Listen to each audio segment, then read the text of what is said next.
Good evening guys, no. Ayan, dito ako sa bahay ng aking friend na sound system. Ayan, shout out Boom Tech Lights and Sounds of Barangay Kalumpang, General Santos City. Ayan, yung may-ari si Jam Albero Kahal. Ayan, pinsan to ng ng friend ko sa sa sound system. Ayan po, nasira po yung niya guys, no. Yung niya, yung beam 300 niya guys, no. Ayan, nagbili siya ng bagong ng balas at saka transformer kasi pumutok. Ngayon tinetest namin yung yung output ng papuntang balas at saka yung 24 volts at saka sa 12 volts guys, no.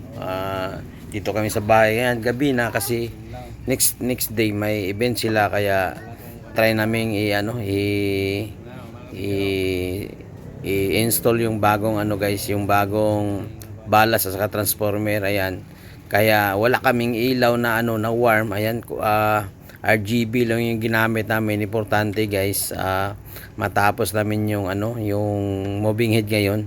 Ayan, ayan, pasok na namin yung guys, no, kasi na-try na namin yung yung power supply guys. Ayan, galing po yan sa sa supplier talaga, kasi bago pa man yung yung moving head guys, no. Ayan, nilagyan namin ng date. Ayan, alam nyo guys anong dahilan bakit nasira to guys.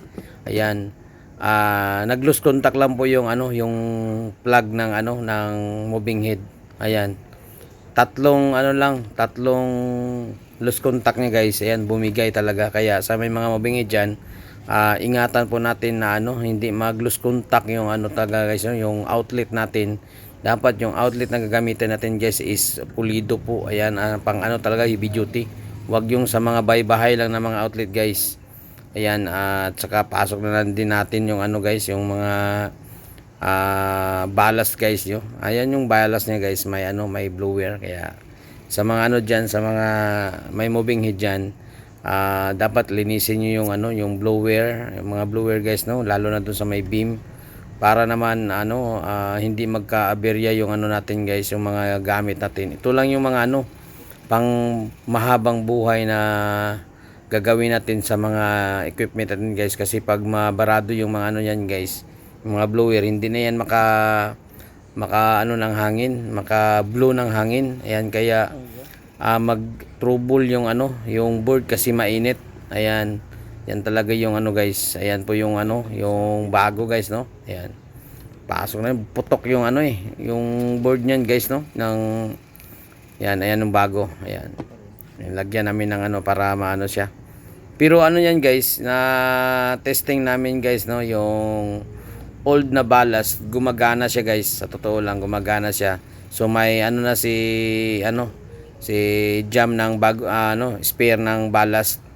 Ayan, may spare siya, hindi naman nasira talaga yung ballast, pero yung pinadala ng ng supplier is ballast at saka yung yung power supply guys. Ayan, yan po yung niyan, yung pinadala. Ayan, pasensya na po sa natin, no, kasi si Jam po yung videographer natin, kaya naka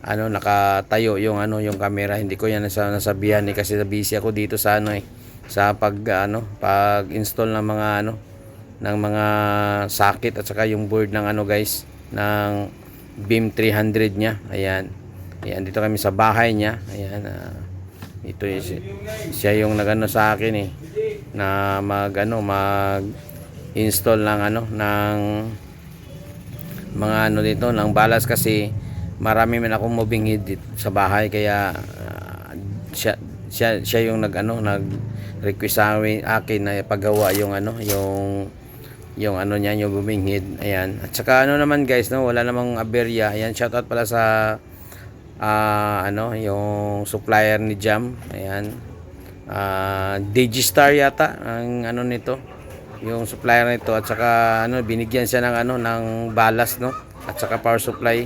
Yan ang kagandahan sa mga guys, na mga supplier ng moving head. Ayan, i-on natin guys, no. Ayan, on na natin guys. Ayan, gumagana yung yung power supply guys. Ayan, antay lang namin na matapos mag-reset lahat ng ng moving head. Ayan po siya guys, no.